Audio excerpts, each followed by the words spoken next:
Selanjutnya untuk soal nomor 11 pembacaan diagram, ingat di sini kalau cair ke padat ini tuh area delta TF. Sedangkan ini itu area delta TB. Kalau tekanan itu dilihat dari ini, perubahan dari sini ke sini. Itu delta P. Oke,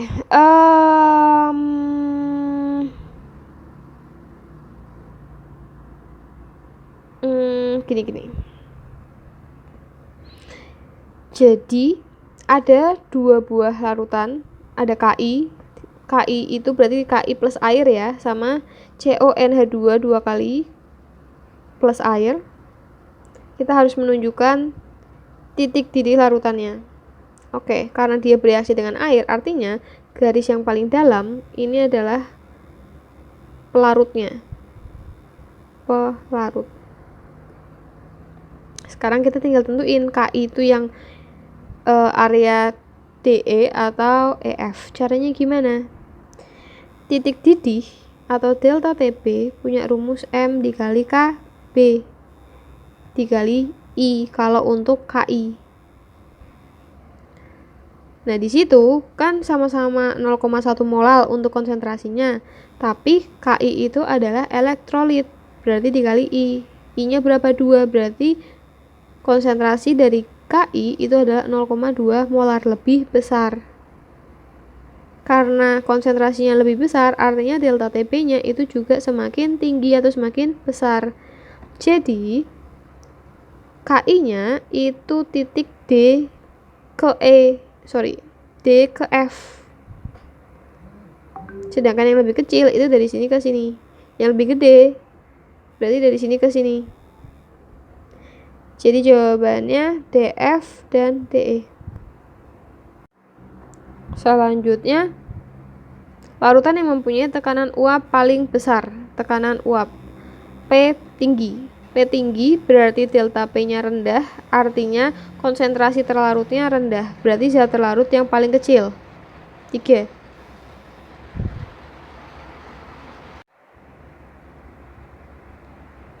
Nah, untuk nomor 13 kita cek biloxnya.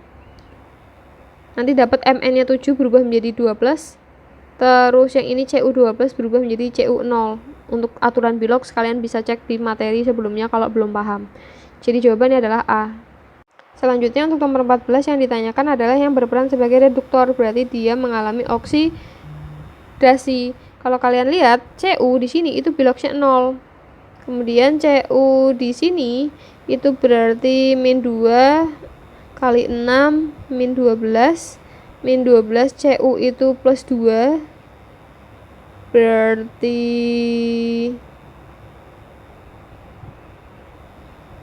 plus 2.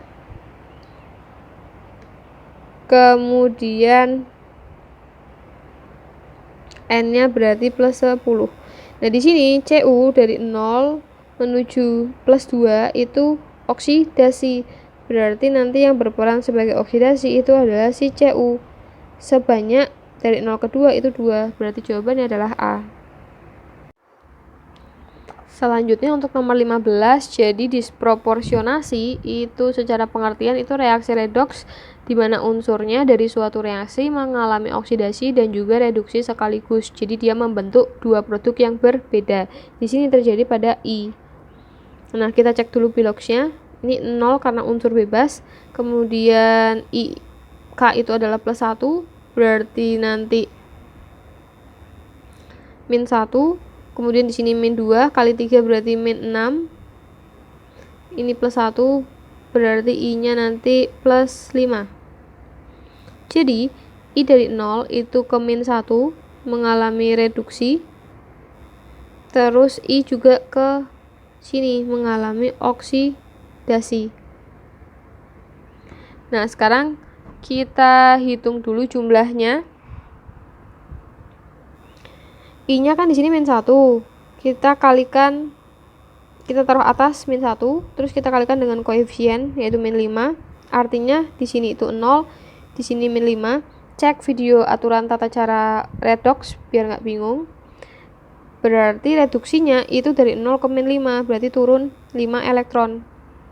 Kemudian kalau yang KIO dari 0, kemudian kita cek 6, 0 ke plus 5 ya, berarti naik 5 elektron. Berarti elektronnya sama-sama 5. Nah, diketahui 1,5 mol dari I2. Jadi I2-nya itu 1,5 mol. Nah, ditanyakan jumlah mol elektron. Jumlah mol elektron itu bisa diketahui dari koefisien dari elektron. Koefisien elektronnya kan tadi ini naik dan turun 5, berarti kita tulis 5 dibagi koefisien dari data yang sudah diketahui yaitu 3 dikali 1,5, nanti dapat 2,5. Jadi jawabannya adalah E. Selanjutnya untuk nomor 16, autoredox itu disebut juga disproporsionasi. Jadi nanti kalian cek bilognya masing-masing, nanti harusnya dapatnya itu adalah D. Sekarang nomor 17, potensial standar itu punya rumus E0 yang besar dikurangi E0 yang kecil atau reduksi dikurangi yang oksidasi.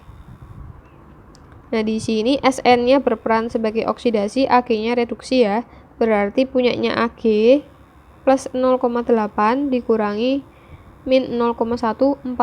Maka nanti dapat 1,94 E.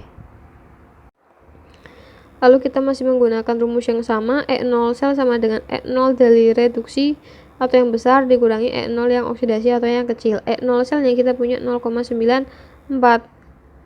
Kemudian E0 Ag itu 0,8.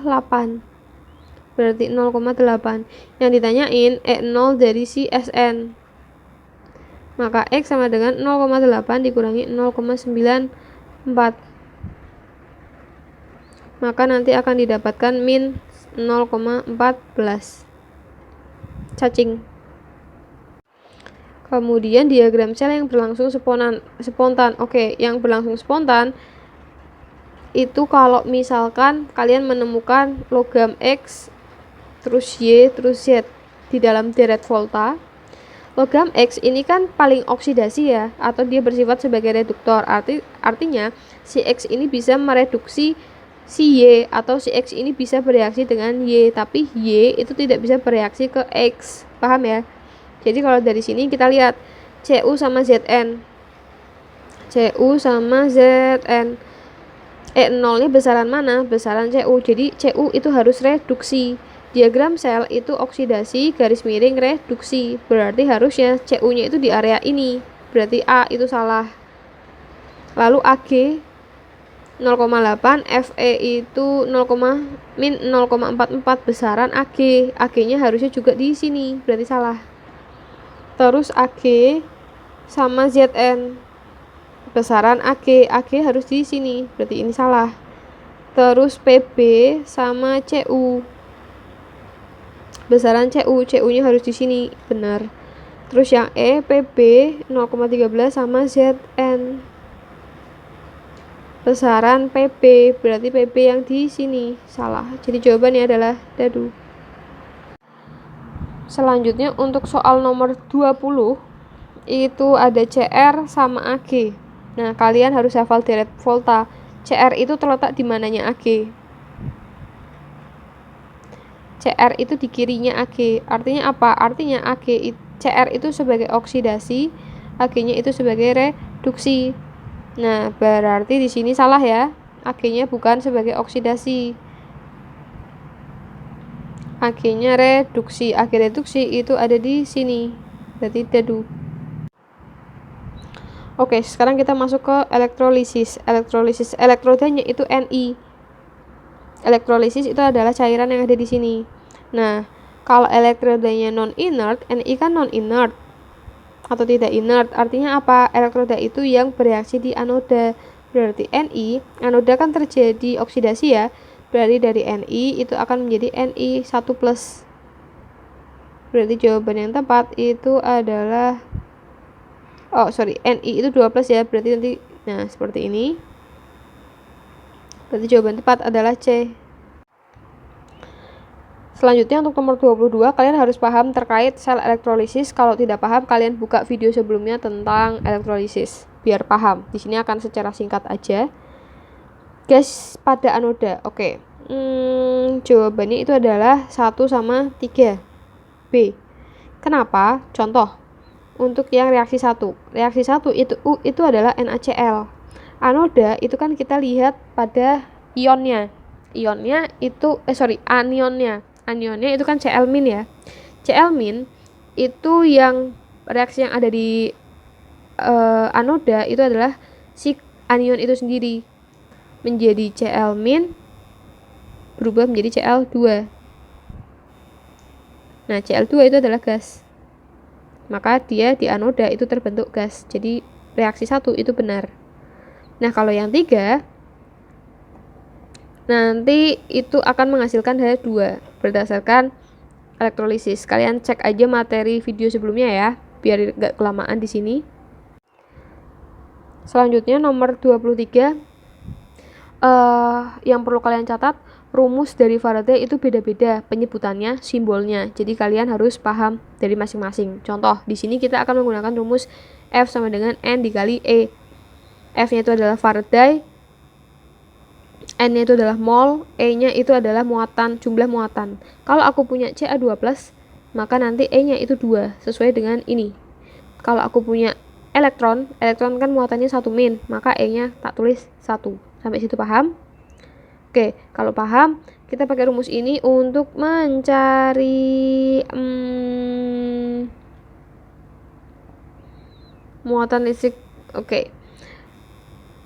Jadi kita harus buat elektrolisis airnya dulu, reaksinya. Maka kita tulis 2H2O menjadi 4H+ ditambah O2 ditambah 4 elektron. Nah, habis itu kita tahu bahwa menghasilkan 11,2 liter gas oksigen. Ini kita punya nih nilainya. N itu dalam STP berarti volumenya dibagi 22,4, nanti dapat 0,5. Artinya apa? O2-nya itu 0,5 mol. Nah, buat cari mol dari muatan listriknya, kalian harus tahu 4E. Mol dari 4E ini menggunakan perbandingan koefisien hukum stokiometri. Berarti 4 dikali 0,5, hasilnya adalah 2. Jadi kita udah dapat molnya sebesar 2. Masuk ke rumus F. F itu punya mol kali muatan. Molnya adalah 2, E-nya itu adalah muatan dari elektron. Muatan elektron itu 1, berarti F-nya itu 2. Nah, di sini diketahui 1 F itu bernilai 96.500. Berarti nanti F sama dengan 2 dikali 96.500. Maka nanti akan didapatkan A. Selanjutnya untuk nomor 24. Oke. Jadi di sini dikatakan terbentuk endapan logam Ni. Jadi ada 2 larutan ya. Bagian yang Ni, NO3 2 kali terbentuk endapan. Endapan itu terbentuk pada reaksi reduksi, berarti pada katoda ya. Berarti kita bikin reaksi di katodanya, yaitu Ni itu sendiri ditambah 2E menjadi Ni. Nah, lalu endapan Ni-nya itu sebanyak 1,2 gram dibagi ArNi. ArNi itu 59. Maka nanti hasilnya adalah 0,02 mol. Kalau di sini sudah dapat molnya, artinya kita bisa menghitung ini dengan cara 2 per mol dari per koefisien dari Ni berarti 1 dikali 0,02. Nanti didapatkan 0,04. Nah, udah dapat nih fungsinya buat apa? Kita bikin reaksi yang larutan ZnSO4. Dikatakan endapan Zn, berarti nanti di katoda juga ZnSO4. Buat di katoda karena terbentuk endapan.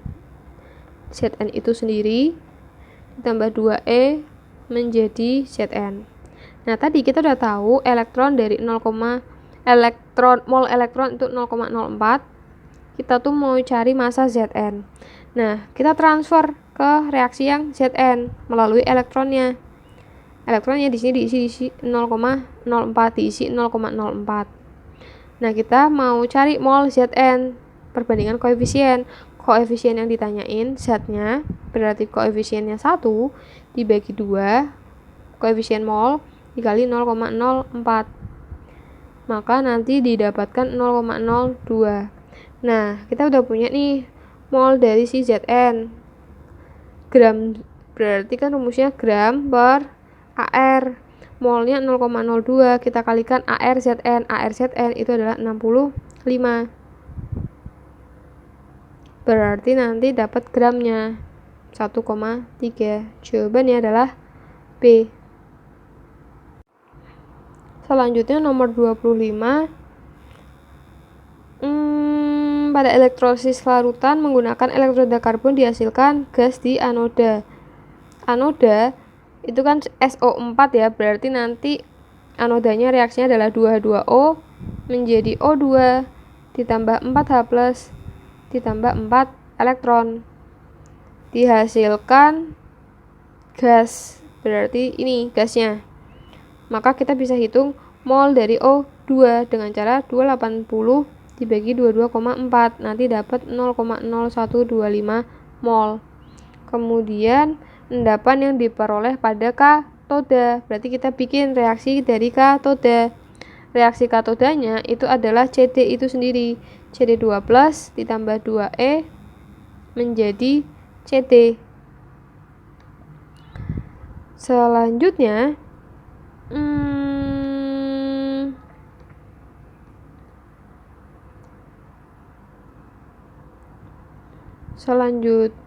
kita kalikan. Kita kan tadi udah dapat O2 itu 0,0125. Kita hitung elektronnya di sini dengan cara 4/1 kali 0,0125. Hasilnya itu adalah 0,05. Nah, lalu kita transfer ke reaksi katodanya. Di sini tulis 0,05. Jadi tidak perlu mengecek koefisiennya. Jadi kalau kamu memindahkan mol dari anoda mau dipindah ke katoda, itu abaikan koefisiennya, itu nggak ngaruh. Nah, setelah kita dapat elektron di katoda, maka kita hitung mol di CD. Caranya koefisien dibagi yang diketahui dikali 0,05. Di sini diperhitungkan koefisiennya karena masih dalam satu reaksi. Jadi nanti dapat 0,0125. Berarti mol dari CD itu adalah gram per AR. Kita mau cari gram, berarti nanti mol dikali AR. Molnya adalah 0,0125 dikali AR-nya adalah 112, nanti dapat 2,8 gram. B. Untuk yang nomor 26, kita bikin reaksi di katoda, berarti Ag+ ditambah E menjadi Ag. Lalu kita menghitung massa perak menggunakan rumus W sama dengan E dikali I dikali T per 96500. E-nya itu adalah AR 108 dibagi muatannya 1 dikali I-nya berarti 10 dikali waktunya itu 10 menit dikali 60 dibagi 96500, nanti dapat 6,72 gram. Jadi massa yang digunakan itu